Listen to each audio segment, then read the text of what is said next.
Kita berdoa.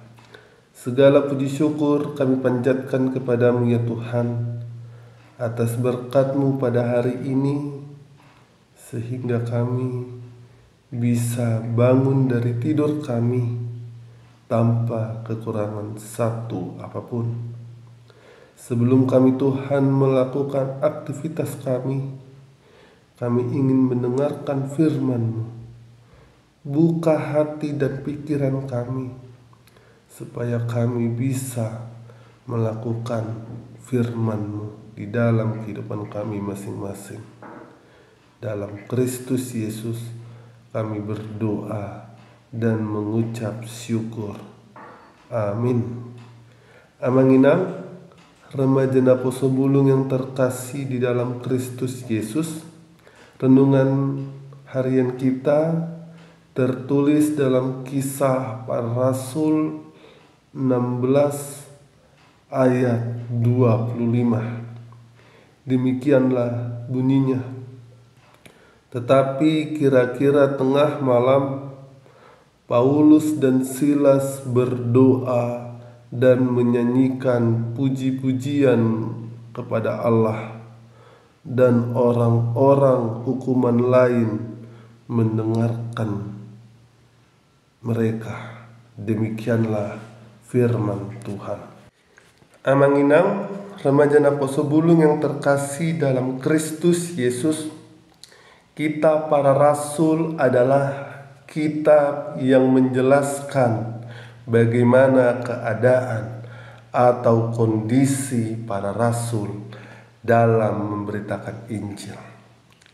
Jika kita baca keseluruhan kitab Kisah Para Rasul ini, ternyata banyak sekali tantangan, banyak sekali rintangan atau kendala yang dimana mereka susah untuk memberitakan Injil, yang dimana mereka harus disiksa, yang dimana mereka harus diancam, dipenjarakan, atau dibunuh. Secara manusiawi, tentunya mereka tertekan, tentunya mereka takut, serta trauma. Akan tetapi karena mereka sudah dipenuhi oleh Roh Kudus, mereka tetap kuat. Mereka tetap tahan dalam penderitaan. Sehingga jika kita baca di dalam keseluruhan Kisah Para Rasul, banyak di antara mereka mati untuk memberitakan firman Tuhan. Nah, inilah yang ingin kita pelajari dari Kisah Para Rasul, yang dimana di ayat 25 para rasul seperti Paulus dan Silas, walaupun mereka mengalami ketertekanan, walaupun mereka dipenjara, mereka tetap memuliakan Tuhan.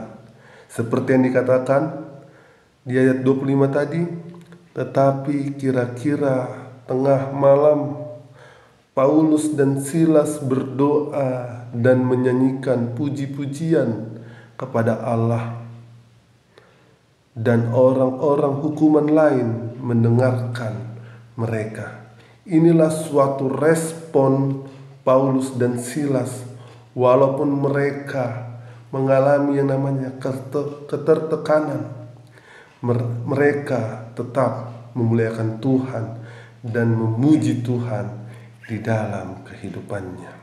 Sehingga dalam orang-orang di penjara, mereka menyaksikan bagaimana mereka tetap bertahan di dalam kehidupannya.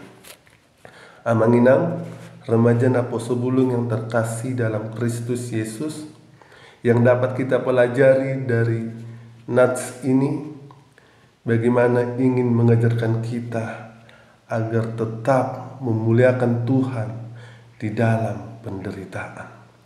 Tentunya kalau kita merasa tertekan, kita susah untuk memuliakan Tuhan.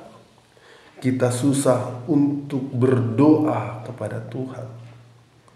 Nah, melalui nats ini, walaupun mengalami yang namanya ketertekanan, hendaklah kita memuliakan Tuhan di dalam kehidupan kita. Meskipun banyak rintangan, banyak orang yang tidak suka terhadap kita, kita diajarkan untuk selalu berbuat baik kepada mereka, sehingga di dalam kehidupan mereka bisa melihat tingkah laku kita. Ternyata orang Kristen kalau dijahati tetap baik ya. Secara tidak langsung mereka sudah memuliakan Tuhan atas tingkah laku kita, sehingga nama Tuhan dimuliakan. Kiranya Tuhan memampukan kita untuk melakukan firman-Nya. Amin. Kasih karunia dari Tuhan Yesus Kristus serta kasih setia Allah Bapa dan persekutuan Roh Kudus memberkati dan menyertai kamu sekalian hari ini, esok, dan sampai selama-lamanya. Amin.